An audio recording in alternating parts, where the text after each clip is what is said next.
কক্সবাজারে শহীদ রাষ্ট্রপতি জিয়াউর রহমানের স্মৃতি বিজড়িত পাতলি খালের পুনর্খনন কর্মসূচির উদ্বোধন করেছেন প্রধানমন্ত্রী তারেক রহমান। সকাল 11:15টার দিকে সদর উপজেলার পিএমখালী ইউনিয়নে তিনি এই কার্যক্রমের উদ্বোধন করেন। এর আগে সকাল 9:30টার দিকে প্রধানমন্ত্রীকে বহনকারী ইউএস বাংলা এয়ারলাইন্সের ফ্লাইটটি কক্সবাজার বিমানবন্দরে অবতরণ করে। কক্সবাজার বিমানবন্দর থেকে পাতলি খাল পর্যন্ত রাস্তার দুই পাশে বৃষ্টি উপেক্ষা করে হাজার হাজার নেতাকর্মীরা বিভিন্ন ব্যানার, ফেস্টুন, প্ল্যাকার্ড হাতে নিয়ে প্রিয় নেতাকে বরণ করে শুভেচ্ছা জানান। খাল পুনর্খনন কাজের উদ্বোধন শেষে মাসুমঘাট সংরক্ষিত বনে বৃক্ষরোপণের মাধ্যমে দেশব্যাপী 25 কোটি বৃক্ষরোপণ কর্মসূচির উদ্বোধন করেন তারেক রহমান।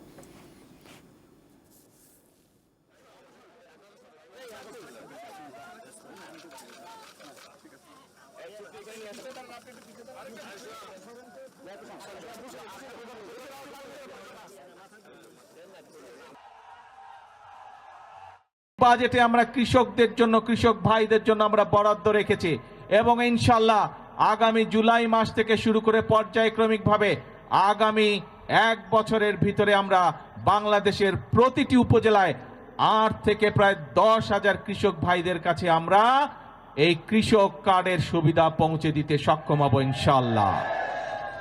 প্রিয় ভাই বোনেরা, আগেই বলেছি আমাদের রাজনীতি হচ্ছে এই বাংলাদেশের জন্য, আমাদের রাজনীতি হচ্ছে এই বাংলাদেশের মানুষের জন্য।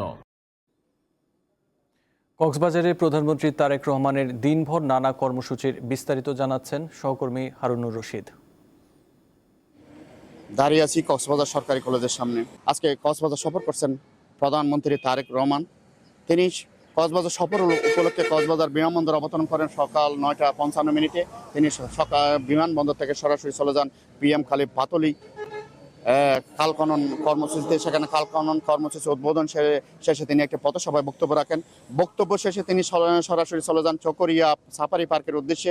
চকরিয়া দুলাজারা সাফারি পার্ক পরিদর্শন শেষে তিনি সেখানকার একটি বৃক্ষরোপণ কর্মসূচি অভিযানে অংশ নেবেন এবং বৃক্ষরোপণ কর্মসূচি অভিযানের অংশ নেওয়ার পর তিনি সেখান থেকে সরাসরি চলে যাবেন পেকুয়ায় এবং পেকুয়া গিয়ে তিনি সেখানে জুলাই শহীদ ওয়াসিম আকরামের বাড়িতে যাবেন। ওয়াসিম আকরামের খবর জিয়ারত শেষে এবং ওয়াসিম আকরামের স্বজনদের সাথে কথা বলবেন এবং স্বজনদের সাথে কথা বলার শেষে তিনি সরাসরি পেকুয়া পৌরসভা উদ্বোধনের জন্য সেখানকার ভিত্তিপ্রস্তর স্থাপন করবেন এবং পৌরসভার ভিত্তিপ্রস্তর স্থাপন শেষে তিনি মাতামুহুরী উপজেলা স্থাপনের যে ভিত্তিপ্রস্তর সেখানে অংশ নেবেন এবং ভিত্তিপ্রস্তর স্থাপন শেষে তিনি চকরিয়া বাস টার্মিনাল একটি জনসভায় অংশ নেবেন। সেখানকার স্থানীয় বিএনপি আয়োজিত জনসভায় ভাষণ শেষে তিনি সরাসরি কক্সবাজার বিমানবন্দরের উদ্দেশ্যে রওনা দেবেন এবং বিমানবন্দর থেকে তিনি সরাসরি ঢাকার উদ্দেশ্যে চলে যাবেন।